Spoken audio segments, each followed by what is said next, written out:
Hola mis hermanos, ¿cómo están? Me da gusto saludarlos en esta ocasión con una sesión del discipulado de la Iglesia Primera.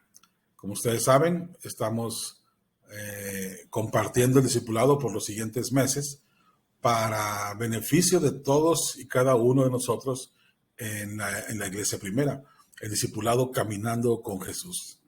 ¿Y qué buscamos en este discipulado? Pues en tres sencillos puntos se lo podemos explicar aquí. Uno, que sea un tiempo de formación, parte de nuestra formación, entender cómo es que funciona el cuerpo de Cristo. Nosotros como parte de ese cuerpo de Cristo, cómo es que funcionamos, cuáles son los lineamientos, cómo es que nos integramos, cómo es que el Espíritu Santo nos dirige a través de cómo, cuáles son esas estrategias que el mismo Espíritu diseña para su iglesia. También es un tiempo de identificación, reforzamos nuestra identidad. Al momento en que repasamos estos principios, en que le damos una refrescada a estas grandes verdades, reforzamos nuestra identidad como parte del cuerpo de Cristo, como parte de esa iglesia primera. Y también, obviamente, es un tiempo de celebración. ¿Por qué? Porque podemos mirar, hacer un recuento y darnos una idea más clara de lo que el Señor ya ha hecho. Y es motivo de celebración saber el camino recorrido, saber cómo a través de esta senda el Señor ha estado con nosotros. Seguramente a usted le sorprende encontrarme aquí porque en la portada del video se menciona a nuestro hermano Andrés López, pero por causas de fuerza mayor él me pidió que tomara su lugar por esta ocasión, así que con gusto me tomo este tiempo para compartir el discipulado Caminando con Jesús. La semana pasada tuvimos la sesión de la lección 3A, que habla sobre la estrategia de la iglesia, y ahora estaremos estudiando la lección 3B. ¿Y cuál es esta? La lección 3B. La lección 3B es la estrategia. ¿Qué vamos a ver? Vamos a ver los principios, programas y ministerios que nos identifican. Principalmente tomaremos más tiempo, un poquito, unos minutos más en cuanto a los principios. Y ya podemos entender más fácilmente sobre los programas y los ministerios que nos identifican como Iglesia Primera. Para empezar, me gusta ir a la palabra. ¿Qué dice la palabra en Romanos capítulo 12, versículos del 5 al 6? Bueno, nos dice que también nosotros, siendo muchos, formamos un solo cuerpo en Cristo y cada miembro está unido a todos los demás. Tenemos dones diferentes, según la gracia que se nos ha dado. Este concepto que Pablo enseña aquí es fundamental para entender cómo trabaja el cuerpo de Cristo. Trabaja así, como un solo cuerpo, todos unidos, diferentes. Sí, tenemos funciones diferentes, pero todas importantes. ¿Dónde o por qué se origina una diferencia? Porque el Espíritu Santo trabaja como Él quiere y nos da dones diferentes, espacios diferentes, funciones diferentes, roles diferentes. Pero seguimos siendo un solo cuerpo. Y lo único que recibe honra y gloria es la cabeza. Este es Cristo Jesús, nuestro Señor. Quisiera compartir algunos de estos grandes principios del discipulado caminando con Jesús en la iglesia primera. Y este es uno de los más importantes.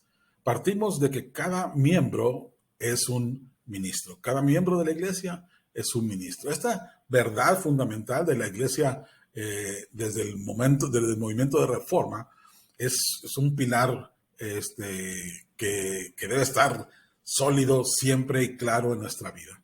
Todos nosotros somos ministros. Ya aquel tiempo de oscurantismo, aquel tiempo donde había un monopolio por la enseñanza, por la predicación, había algunos que parecían dueños del evangelio, eso ha quedado atrás. Cada uno de nosotros somos ministros. Y entonces nuestra iglesia está diseñada para esos ministros, para servir. Para que cada uno de nosotros pongamos nuestros dones, nuestros talentos al servicio a Dios y a los demás. Cada miembro es un ministro, no un pastor necesariamente, porque el pastor es parte de un ministerio, sino es alguien que ministra, que sirve. Jeremías 31:3 en la versión popular nos dice: yo te he amado con amor eterno. El servicio que nosotros hacemos es un servicio por amor. Nosotros, todos los miembros de la iglesia, participamos en algún ministerio y lo hacemos por amor. Algo hemos aprendido de nuestro Señor Jesucristo, y eso es a servir. Así que en la iglesia, más allá de que haya una estructura y que haya un pastor principal, realmente todos los que acudimos a la iglesia buscamos ser ministros. Y eso nos lleva al siguiente principio. ¿Qué buscamos en nuestros ministros? Primero, una vida de fe. Que vivamos lo que dice la palabra. Que no solamente vivamos hablando, sino que vivamos haciendo. Ese amor en acción. Ese ser ejemplo a los demás. Hacemos las cosas no porque queramos enseñarle a los demás, no, sino que al momento en que vivimos nuestra fe auténticamente, ese ejercicio sirve de modelo para los que vienen atrás. Y ellos aprenden de lo que ven de nosotros que tenemos un poco más de tiempo en el camino. Nuestra iglesia está diseñada para servir. Miren lo que dice Santiago capítulo 1, versículo 22. No se contenten solo con escuchar la palabra, pues así se engañan ustedes mismos.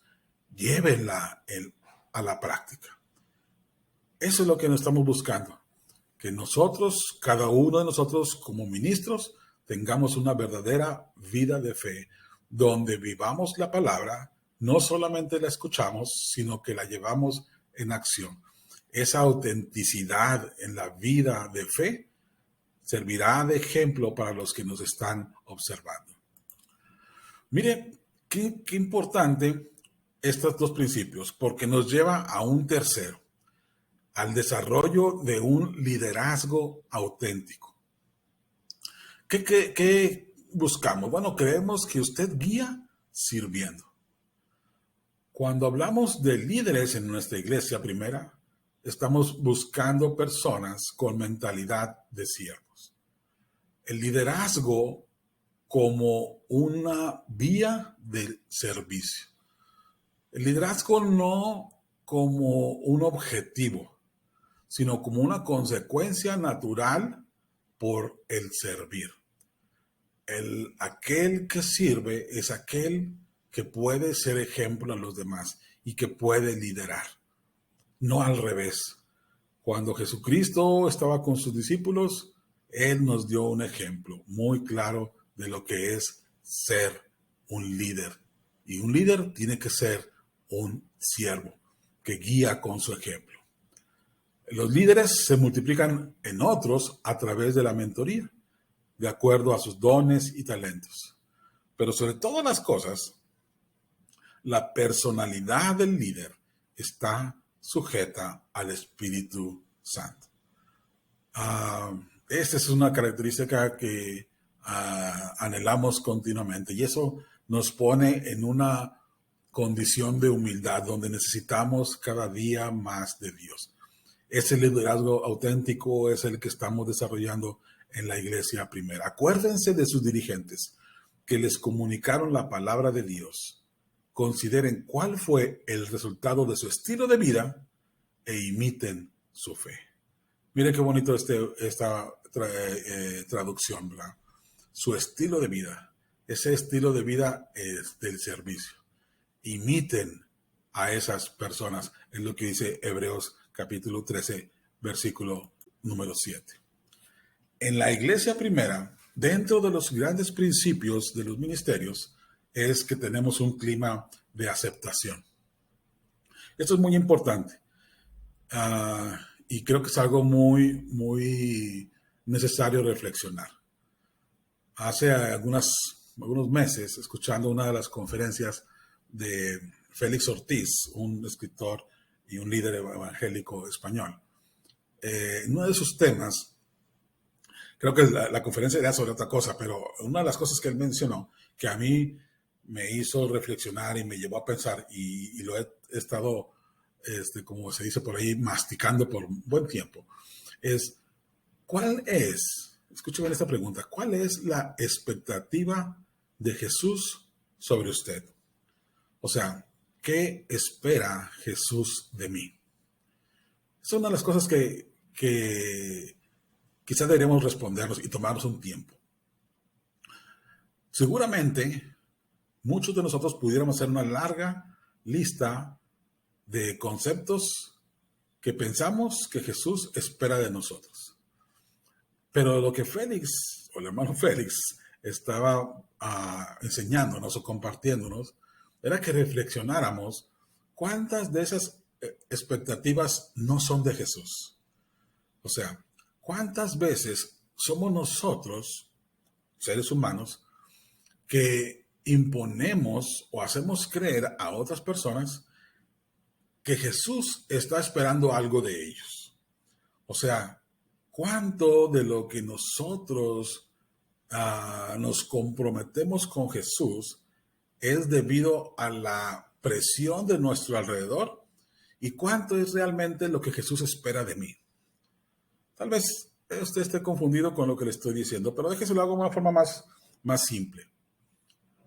Jesucristo, cuando seleccionó a sus discípulos, y estamos hablando de un discipulado, solamente una cosa les decía: sígueme, sígueme.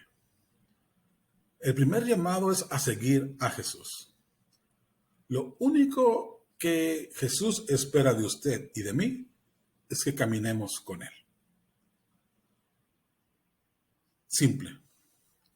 Probablemente, mi hermano, muchas de las cosas que usted se puede imaginar que Jesús está esperando de usted, sea porque alguien más las puso y no necesariamente Jesús. Es un buen ejercicio que en honestidad nosotros pensemos cuántas veces la gente llega a una iglesia y piensa que tiene que llenar una serie de requisitos. Y a veces les ponen más y más y más. Bueno, en la iglesia primera no es así. En la iglesia primera somos llamados a caminar con Jesús. Por eso este discipulado se llama Caminando con Jesús. Nada más. Hace tiempo, ustedes recordarán que había un canto, que hay un canto de un grupo que estaba aquí en Monterrey, hace muchos años, que comenzaba la canción y decía: el hombre se acercó y me dijo, sígueme, y yo le seguí. Tan simple como eso. Somos llamados a caminar con Jesús. ¿Qué espera Jesús de nosotros? Solamente que caminemos con Él. Todo lo demás es secundario. En todo lo demás podemos haber muchos fariseos que le ponemos cargas y cargas y cargas y cargas, cuando Jesús lo único que espera es que camine con Él. No esperamos que las personas sean perfectas en esta iglesia. Esta es una iglesia justamente para gente imperfecta, pero que quiere crecer. ¿Cómo va a crecer? Caminando con Jesús. Es una iglesia para la gente quebrantada y que necesita realmente de Dios. Aceptamos a la gente sin hacer juicios de ellos. Nos olvidamos de estar pensando, ni imaginando, ni juzgando, ni poniendo medidas, ni poniendo referencias. Eso es religiosidad, eso es fariseísmo. No es eso lo que queremos. Lo que queremos es simplemente caminar con Jesús. Caminando con Jesús, nuestra vida será diferente conforme a la gracia que el Señor Jesús va derramando en nuestro corazón. Dice Romanos 15:7. Por tanto, acéptense mutuamente, así como Cristo los aceptó a ustedes para gloria de Dios. Otro de los principios es en cuanto a la estructura bíblica y de una manera sencilla. Nuestra organización es una estructura, pero que no es cerrada. ¿Por qué? Bueno, porque tenemos una estructura abierta para que usted pueda involucrarse. Continuamente se renuevan los liderazgos, continuamente se abren espacios. Formamos equipos que el pastor dirige, mentorea a sus líderes, estos se multiplican y siempre buscamos crear más espacios. ¿Para qué? Para que el vino nuevo se coloque en odres nuevos. Por eso Jesús dice ahí en Lucas capítulo 5, 37, nadie echa vino nuevo en odres viejos. De hacerlo así, el vino nuevo hará reventar los odres. Se derramará el vino y los odres se arruinarán.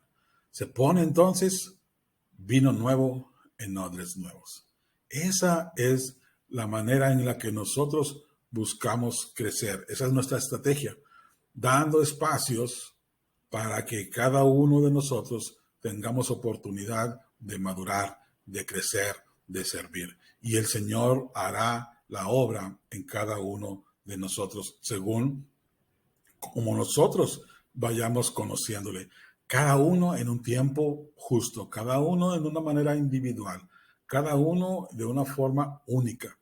No hay moldes, no hay carreras, no hay competencia. Es una relación personal donde Jesús y yo caminamos. Y lo que sucede entre Jesús y yo sucede en el tiempo justo conforme el Señor me va llevando de gloria en gloria, me va llevando de paso en paso. Voy descubriéndole, voy conociéndole y Él va confirmando y Él va tratando con mi vida a su debido tiempo. Porque esa es una labor individual que el Señor Jesús hace directamente en el corazón de cada uno de nosotros. Así que el otro gran principio en el que desarrollamos nosotros nuestra estrategia es en cuanto a la afinidad en los grupos pequeños. Queremos que cada miembro de la iglesia crezca en su fe, siendo parte de un grupo grande de adoración y un grupo pequeño de compañerismo. Por eso tenemos reuniones generales y reuniones pequeñas. Tenemos reuniones donde estamos en cientos y reuniones donde estamos en grupos de 5, de 8, de 10, de 12, porque las dos cosas ayudan a nuestra formación. La festividad, la integración en grandes grupos, sin duda, son hermosos momentos de celebración. Pero así también la necesidad de compañerismo, la cercanía con grupos pequeños, la manera de interactuar uno a uno, de conocerse y de apoyarse en la intimidad de un grupo pequeño es invaluable. Necesitamos esas dos maneras de congregarnos.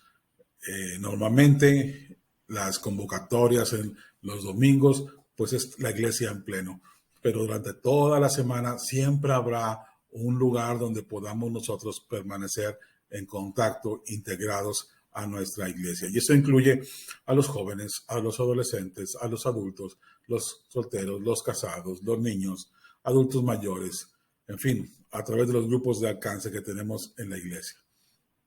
Qué hermoso que tengamos esa oportunidad cada uno de nosotros. Ahora, déjenme les muestro esta lista. En la iglesia tenemos una lista larga de ministerios y aquí están algunos de ellos. Usted puede leerlos, puede mirarlos, algunos los conoce, quizá otros no. ¿Por qué ponemos esta lista? Porque, mi hermano, necesitamos integrarnos en el servicio. Es ahí donde el Señor trabaja con nosotros. Cuando estamos ociosos, sin fruto, estamos a la deriva y estamos expuestos a ataques del enemigo, expuestos a confundirnos, desviar nuestra mirada. Pero cuando estamos sirviendo y encontramos la pasión por el servicio a los demás, por el servir a la iglesia, por servir a nuestro Señor, por el servir a nuestro prójimo, y eso nos satisface, estamos empezando a entender lo que Jesús quería de nosotros. Cuando Jesús viene y nos da un ejemplo y nos enseña lo que es el servicio, cuando Jesús viene y da su vida por nosotros, nos está poniendo también un ejemplo. Y cuando nosotros somos capaces de hacer algo por nuestro prójimo en respuesta al amor que Dios ya nos dio a nosotros, estamos realmente respondiendo con con una autenticidad al Evangelio de Jesucristo. Necesitamos nosotros integrarnos a los servicios, integrarnos a los ministerios. Ahora, eso que está aquí es apenas una muestra, porque hay muchos más ministerios que pueden ser desarrollados. Hay muchos ministerios que la Iglesia Primera todavía no tiene y que va a tener con el favor de Dios. Pero serán nuevos ministerios que tenemos que ir abriendo, que muchos de ustedes serán los que empujen las puertas, serán los que abran los espacios para que haya más ministerios que ahorita no estamos. Hay mucha necesidad a nuestro alrededor. Hay mucha área donde trabajar. Y ustedes y yo podemos abrir nuevos ministerios, duplicar esta cantidad de ministerios porque hay mucho donde podemos servir a nuestro Señor. Por último, quiero mostrarles esta pequeña tablita, ¿verdad? ¿Qué buscamos? ¿Cómo es el proceso de desarrollo en la Iglesia Primera? Bueno, iniciamos con el evangelismo. A través del evangelismo, digamos que es la puerta. Tenemos allí el bautismo y la membresía. Buscamos que cada una de las personas dé ese paso del bautismo que ya ha sido explicado en sesiones anteriores, que forme parte, formalice la relación con la iglesia, con todos sus derechos, con todas sus bendiciones, con toda su capacidad y su responsabilidad y seriedad en la iglesia. Pero después, ¿qué buscamos? Que cada uno de nosotros vayamos a ese proceso de consolidación. ¿Cómo se logra esa consolidación? Bueno, a través de la madurez y el servicio. Tenemos todos que pasar por ahí. A veces me entristece un poco que la gente piense que la madurez es solo cuestión de tiempo. Que ser maduro, que crecer espiritualmente simplemente va a suceder por el paso de los años. Y no es así, mi hermano. No es así. Pablo varias veces, bueno, el autor de Hebreos también varias veces tuvo que decir, es que o sea, pueden pasar años, pero aún podemos seguir siendo niños, aún podemos seguir con actitudes infantiles. ¿Cómo es que podemos crecer? Bueno, cuando esos años van transcurriendo en una actitud de humildad y de servicio nuestra. Ahí ocurre realmente la madurez, cuando estamos empeñados en servir, cuando hemos entendido que podemos hacer algo por nuestro prójimo, por el que está a nuestro al lado, y que nos enfocamos y nos esmeramos y nos comprometemos en beneficio de otras personas, ya no de mí, sino de otras personas. Ahí es donde comienza ese proceso de madurez y comenzamos a notar cómo el carácter de Cristo se va perfeccionando en nosotros. Es un proceso que toma tiempo, pero que es efectivo en la medida en que usted y yo nos involucramos en el servicio. Y después de eso, iríamos al liderazgo comprometido. Cuando hemos aprendido a servir, hemos pasado por esa etapa, que es toda la vida, pero cuando lo hemos experimentado, entonces podemos ser llamados a tomar una posición de influencia, donde otras personas serán guiadas por nuestro ejemplo a otros ministerios también de servicio. Hermanos, yo quiero invitarle a que a través de este discipulado, usted busque un espacio para servir. No se quede aislado. No se resigne a solamente observar. No se conforme solamente con asistir. No se limite solamente a ser un espectador. Hay espacio. Probablemente usted diga, no, es que no hay un lugar. Probablemente, hermano, es infinita la necesidad que hay a nuestro alrededor. No podemos imaginarnos siquiera todo lo que es necesario servir como cuerpo de Cristo a la gente que está a nuestro alrededor. No hay manera siquiera de imaginarlo, de pensarlo. Hay un espacio para usted y hay que abrir más ministerios y hay que comprometernos en ese servicio a Jesucristo. Es un servicio por amor. ¿Cómo va a suceder eso? Caminando con Jesús. Así es, caminando con Jesús. Esa es la invitación que el Señor nos ha hecho a nosotros. ¿Qué espera de nosotros? Que caminemos juntos. Cuando usted y yo caminemos juntos a Jesús, aprenderemos de Él y entenderemos cómo nosotros también podemos extender su mensaje de amor hacia los demás. Bien, hermanos, les mando un abrazo. Esperamos que el domingo tengamos una buena sesión y que usted participe y que pronto podamos verle involucrado en varios ministerios y abriendo otros nuevos. Dios les bendiga. Hasta luego.